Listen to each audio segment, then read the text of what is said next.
Malamig ang simoy ng hangin sa Baguio City nang lumipat si Ella, isang bagong guro sa isang pampublikong paaralan malapit sa Teachers Village. Galing siya sa La Union, kaya't sanay siya sa init at dagat, malayong malayo sa tahimik at malamig na amoy ng pine trees sa kabundukan. Naghahanap siya ng matitirahan na abot-kaya at may nagrekomenda ng isang lumang dorm sa Teachers Village, malapit lamang sa eskwelahan. Ang dorm ay itinayo pa raw noong dekada 70 at dati itong tinutuluyan ng mga guro mula sa iba't ibang probinsya. Mura lang at malapit sa school, sabi ng kasamahan niyang si Ma'am Tess, sabay biro. Basta huwag ka lang matakot sa mga kwento. Napangiti lang si Ella. Sanay siya sa mga ghost stories na madalas ikwento ng mga taga Baguio, lalo na't kilala ang lungsod sa mga misteryo at kababalaghan.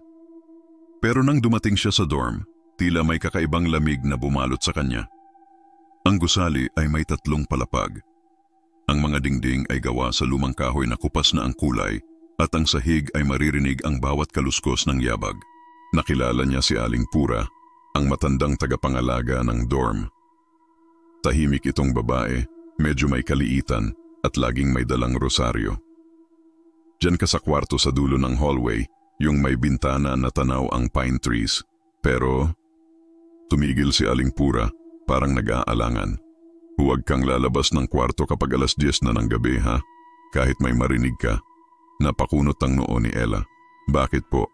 Mas mabuti nang hindi mo malaman, sagot ni Aling Pura, sabay kindat na may halong kaba. Kinagabihan, habang nag-aayos ng gamit, napansin ni Ella na parang may humihinga sa likod ng pinto. Akala niya ay hangin lang, pero nang lumapit siya, tila may mahinang kaluskos at boses ng babae. Huwag mong buksan. Napatigil siya. Walang ibang tao sa hallway at lahat ng kwarto ay nakasara. Dahan-dahan niyang isinara ang ilaw at nagtalukbong ng kumot. Ngunit habang lumalalim ang gabi, muling narinig ni Ella ang tinig. Ngunit ngayon, malinaw na. Bakit ka nandito sa kwarto ko? Kinabukasan, maagang nagising si Ella. Parang wala siyang tulog, malamig, mabigat ang pakiramdam. At paulit-ulit sa isip niya ang tinig na narinig kagabi. Sa liwanag ng umaga, mukhang ordinaryo lang ang kanyang kwarto. May lumang aparador, kama na gawa sa nara, at isang salaming kupas ang gilid. Ngunit sa sulok, napansin niya ang isang piraso ng papel na parang napigtas mula sa lumang notebook. May nakasulat, gamit ang lapis. Huwag mong tingnan ang salamin kapag gabi. Kinilabutan siya. Hindi niya alam kung saan galing ang papel. Sigurado siyang hindi iyon kasama sa gamit niya. Marahan niyang ibinulsa ang papel at nagpasya na lang na huwag pansinin. Siguro, isip niya, prank lang ng ibang boarder. Pag-uwi mula sa eskwela, nadatnan niyang tahimik ang buong dorm. Nandoon si Aling Pura sa sala, nagdarasal habang naglalaro ang apoy ng kandila. Ma'am Ella, sabi nito, kung may marinig kang kumatok sa pinto mamayang gabi, huwag mong pagbubuksan. Bakit naman po? Tanong ni Ella, pilit na nakangiti. May kumakatok dyan, yung dati raw nakatira sa kwarto mo. Pero matagal na siyang wala. Hindi na nagtanong pa si Ella. Pinilit niyang magpakatatag, bagaman may kung anong malamig na hangin ang tila dumadaloy sa pagitan nila. Pagsapit ng gabi, umuulan ng mahina. Tahimik ang buong gusali, tanging tiktik ng ulan sa bubong at pagaspas ng hangin sa mga bintana ang maririnig. Habang nagbabasa siya ng lesson plan, biglang tok-tok-tok. 3 sunod-sunod na katok mula sa labas ng pinto. Napahinto si Ella. Aling Pura? Tawag niya, ngunit walang tugon. Muling tok-tok-tok. Ngayon, mas madiin. Lumapit siya, nag-aalangan. Sino yan? Mahina niyang tanong. Tahimik. Ngunit mula sa ilalim ng pinto may tumulong malamig na likido, tila tubig na may bahid ng putik. Nang sinipat niya gamit ang ilaw ng cellphone, nanlamig siya sa nakita. Hindi iyon tubig. Dugo iyon at may nakasulat sa sahig gamit ang daliri. Balik mo ang salamin. Napatras si Ella nanginginig. Nilingon niya ang salamin sa dingding at doon niya napansin may nakatayo sa likod niya. Hindi makagalaw si Ella. Nanatili siyang nakatitig sa salamin doon sa refleksyon na hindi kanya. Isang babaeng nakasuot ng lumang uniforme ng guro, kulay beige, na may mga mantsa ng dugo sa laylayan. Ang buhok nito ay mahaba, basa at nakatakip sa mukha. Pero sa pagitan ng mga hibla, may 2 matang mapupula, Tuwid ang tingin sa kanya. Napaatras siya at muntik matumba. Nanglinga siya sa paligid, ngunit paglingon niya muli sa salamin, wala na ang babae. Ang refleksyon ay bumalik sa normal. Nanginginig, tinakpan niya ang salamin ng kumot at isinara ang ilaw. Halos hindi siya nakatulog ng gabing iyon. Kinabukasan, dumiretso siya kay Aling Pura. May nakita akong babae sa salamin kagabi, sabi ni Ella, halos pabulong. Tumingin lang ang matanda, seryoso. Hindi mo sana tinignan, bulong nito. Ilang taon na rin siyang nagpaparamdam diyan. Dito nagsimula ang kwento ni Alma, isang gurong tumira sa parehong kwarto noong dekada 80. Mabait daw ito at tahimik, pero minsang nawawala ng ilang araw sa dorm. Isang gabi, hindi na siya bumalik. Nang buksan ng mga kasamahan ang kanyang silid, nakita nila ang salamin, basag at sa sahig ay may bakas ng dugo. Hindi na siya natagpuan. Ang sabi ng ilan, tumalon daw ito mula sa bintana. Pero sabi ni Aling Pura, walang bangkay na nakita kahit saan. Diyan siya huling tumingin, sabi ni Aling Pura, sabay turo sa salamin. Simula noon, sinasabi ng mga bagong tumitira, may babaeng nakatayo sa likod nila. Lumipas ang mga araw pero lalo lang lumalala ang mga pangyayari. Madalas na nagbubukas mag-isa ang bintana kahit nakasara. Tuwing 10:00 ng gabi, naririnig ni Ella ang paglagitik ng sapatos ng babaeng naglalakad sa hallway. At minsan pagdungaw niya sa labas, may siluetang nakatayo sa tapat ng puno ng pine, nakatingin sa kanya. Hanggang isang gabi, habang nag-aayos ng gamit, napansin ni Ella na nawawala ang kumot na ipinantakip niya sa salamin. At nang tumingin siya rito, hindi na niya nakita ang sarili niyang refleksyon. Sa halip, si Alma na ang nasa loob, nakangiti. At may sulat sa salamin, tila gamit ang daliri. Ikaw na ngayon ang guro dito. Pagkatapos ng gabing iyon, hindi na naging katulad ng dati si Ella.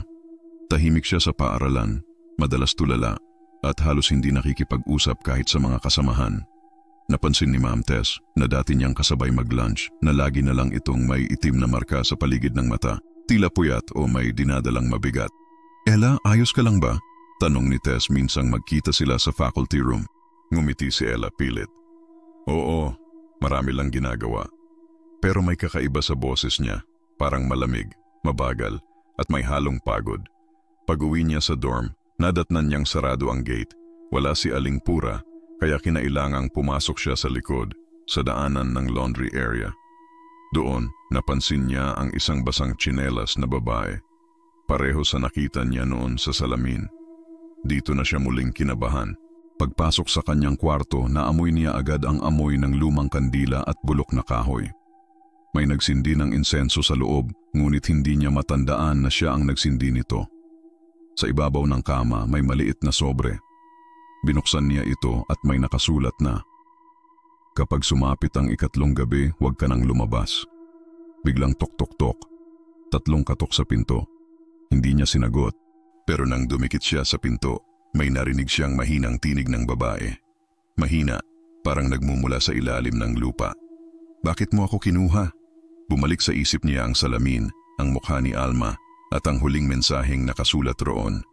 Parang unti-unting naglabo ang kanyang paningin. Pinikit niya ang mga mata, ngunit nang imulat niya muli, hindi na yon ang kanyang kwarto.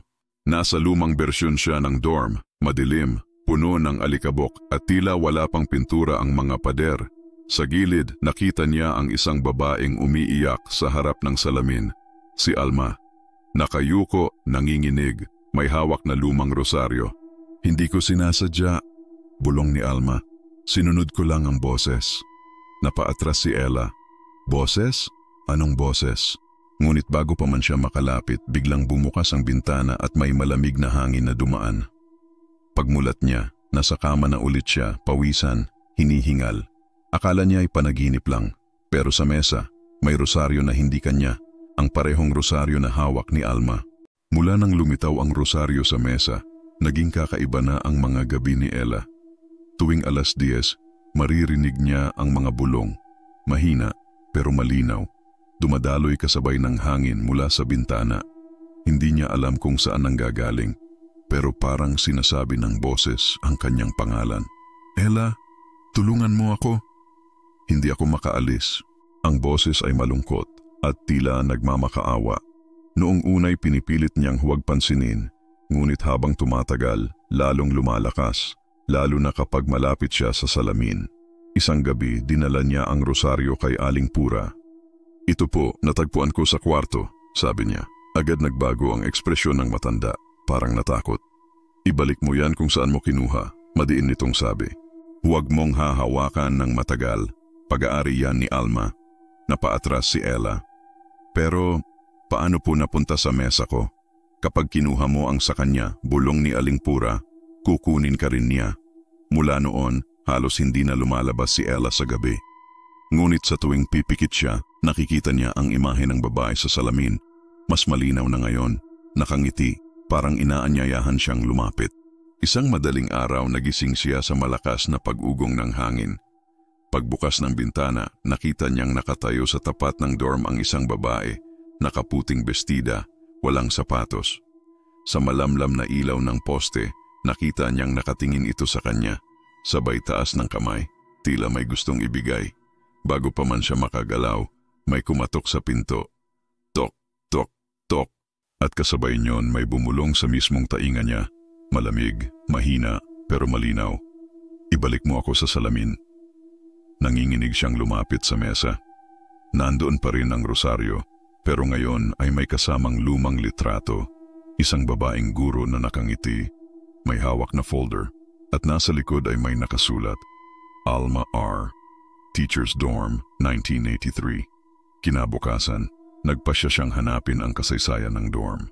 Sa lumang archives ng paaralan, natagpuan niya ang isang lumang police report.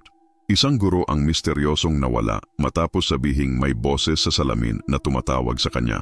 At sa dulo ng report may nakasulat na pangalan ng investigador, Pura de la Cruz. Hindi makapaniwala si Ella sa nabasa.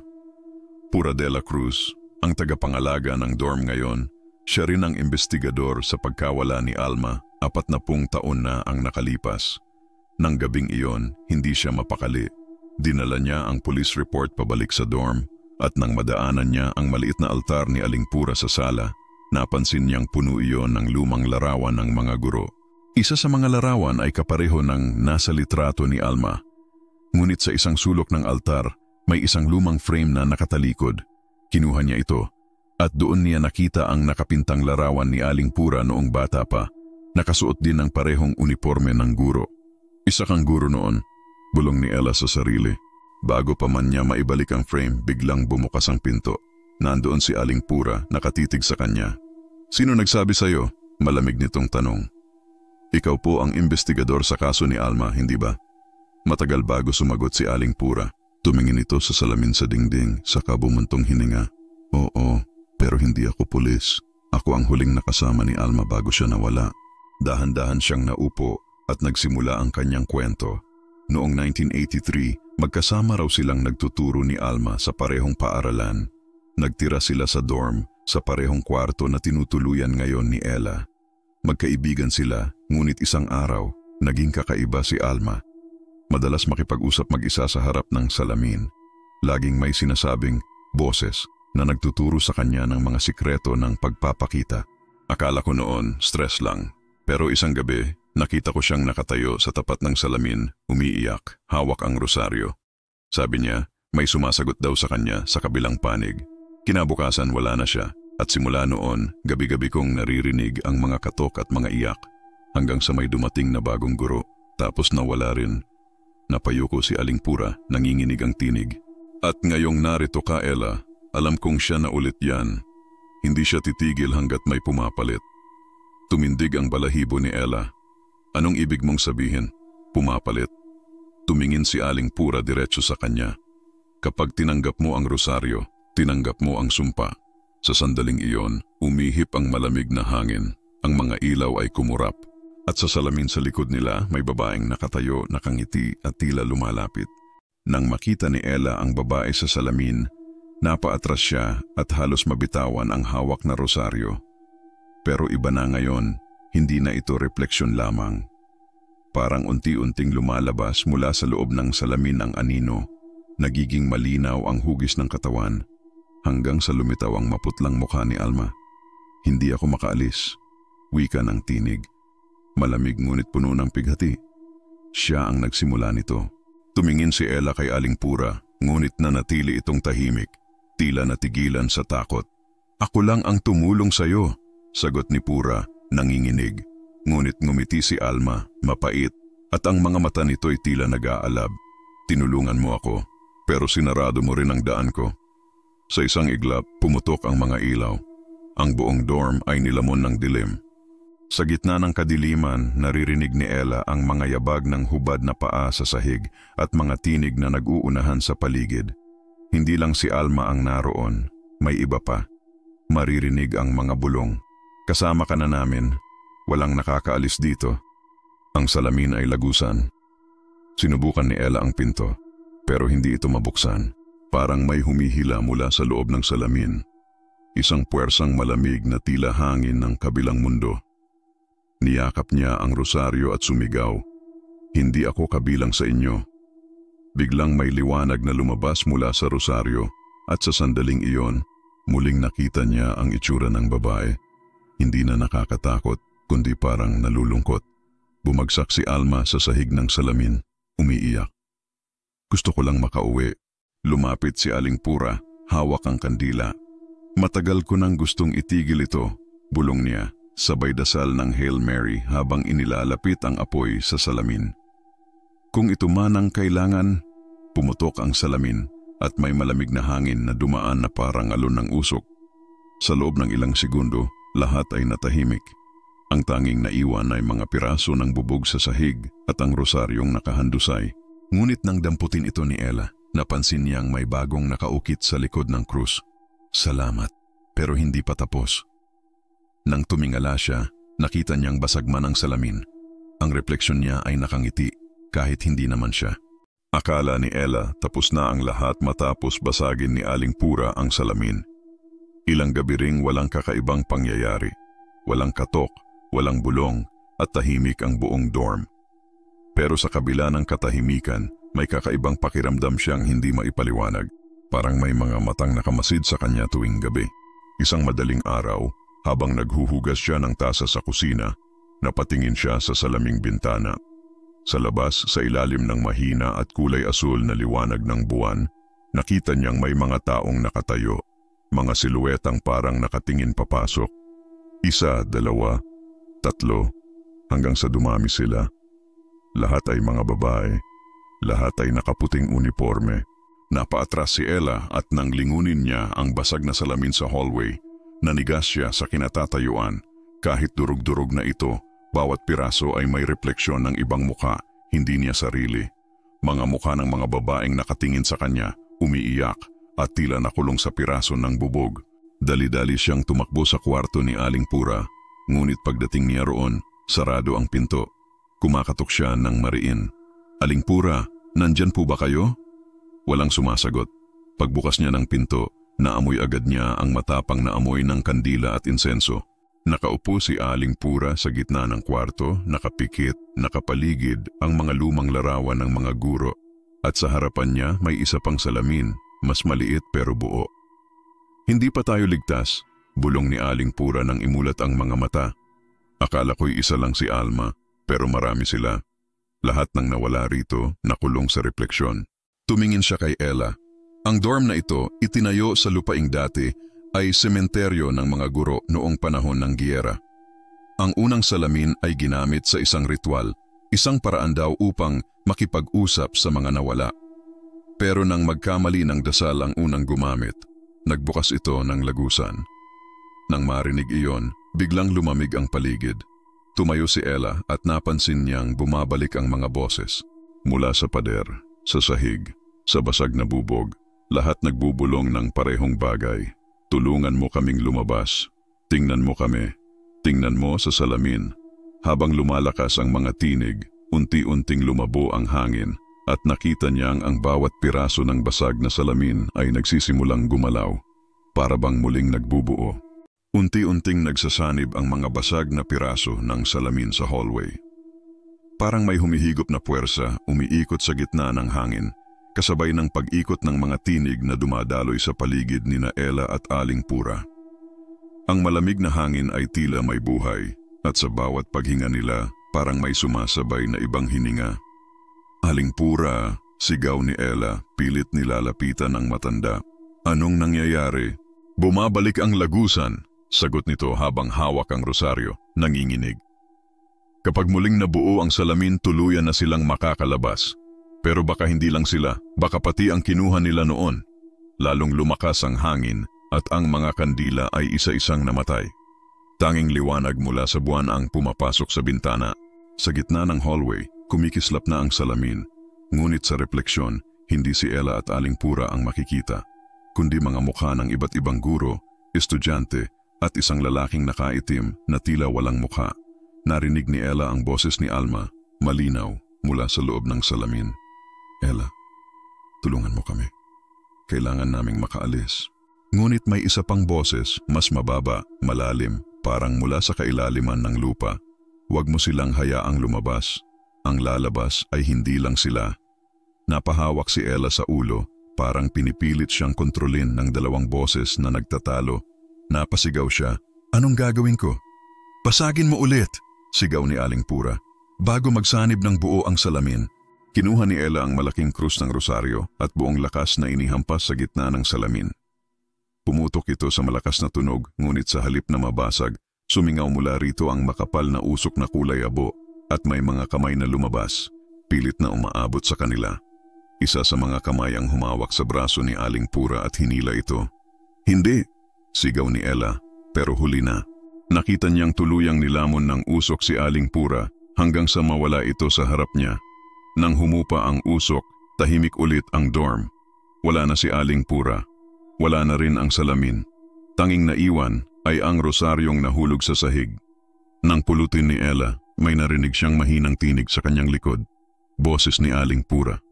"Isara mo ang lagusan, Ella. Bago ka rin kunin." Ngunit nang lingunin niya, ang nakita niya ay hindi si Aling Pura, kundi ang sarili niyang refleksyon sa pader, nakangiti. Madilim ang buong dorm ng gabing iyon. Ang mga poste sa labas ay tila sabay-sabay na namatay, at ang tanging liwanag ay ang kumikislap na kandilang nasa mesa ni Ella. Hawak niya ang rosaryo, ang parehong rosaryong ginamit ni Alma at pinakahuling hawak ni Aling Pura bago ito nawala. Tahimik, pero sa katahimikang iyon may maririnig na mahinang pagtawa, hindi masaya kundi mapait, parang may hinanakit. "Hindi mo kayang isara. Isa ka na sa amin." Mula sa mga pader, unti-unting lumalabas ang mga anino. Ang mga hugis ng mga babae, mga guro, mga estudyanteng matagal nang nawala. Ang kanilang mga mukha ay mapuputla, ang mga matay walang puti, at lahat sila ay nakatingin kay Ella. "Hindi ko kayo kayang tulungan," bulong niya, nanginginig. "Ayoko nang may madamay pa." Ngunit sa gitna ng kanyang mga luha, may isang boses na marahan at pamilyar. "Kaya mo, Ella. Hindi mo kailangang maging isa sa amin." Ang boses ay kay Aling Pura. Lumingon siya at sa pader kung saan dati nakalagay ang salamin, may bahagyang liwanag na parang pinto. Doon, nakita niyang nakatayo si Aling Pura, nakangiti at hawak ang kandila. "Gamitin mo ang rosaryo," wika nito. "Ipagdasal mo kami, hindi upang palayain kami, kundi upang isara ang daan." Tumayo si Ella, pinikit ang mga mata at sinimula ng panalangin. Habang nagdadasal siya, lumalakas ang hangin, naglalaho ang mga anino at nagsisimulang manginig ang lupa. Isa-isang naglalaho ang mga mukha sa paligid hanggang sa maramdaman niyang may humawak sa kanyang kamay, malamig pero banayad. Pagdilat niya, si Alma iyon. Nakangiti, payapa na.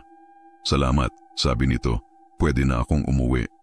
Isang huling hampas ng malamig na hangin ang dumaan at biglang pumutok ang kandila. Pagbalik ng katahimikan, wala nang ibang tao sa paligid. Kinabukasan, dumating si Ma'am Tess sa dorm, nag-aalala kay Ella.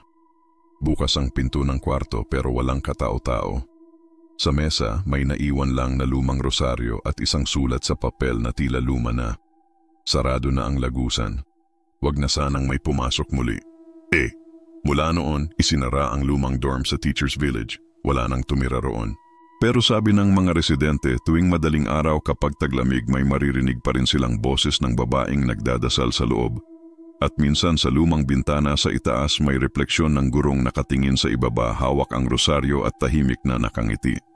Salamat sa panonood ng kwento natin ngayong gabi. Kung gusto mo pa ng mga totoong kwentong kababalaghan, huwag kalimutang mag-like, mag-subscribe at i-click ang notification bell para lagi kang updated sa mga susunod na istorya ng takot at hiwaga. Ako si Ghost Terry, at tandaan, huwag kang lilingon kapag naririnig mo ang boses sa dilim.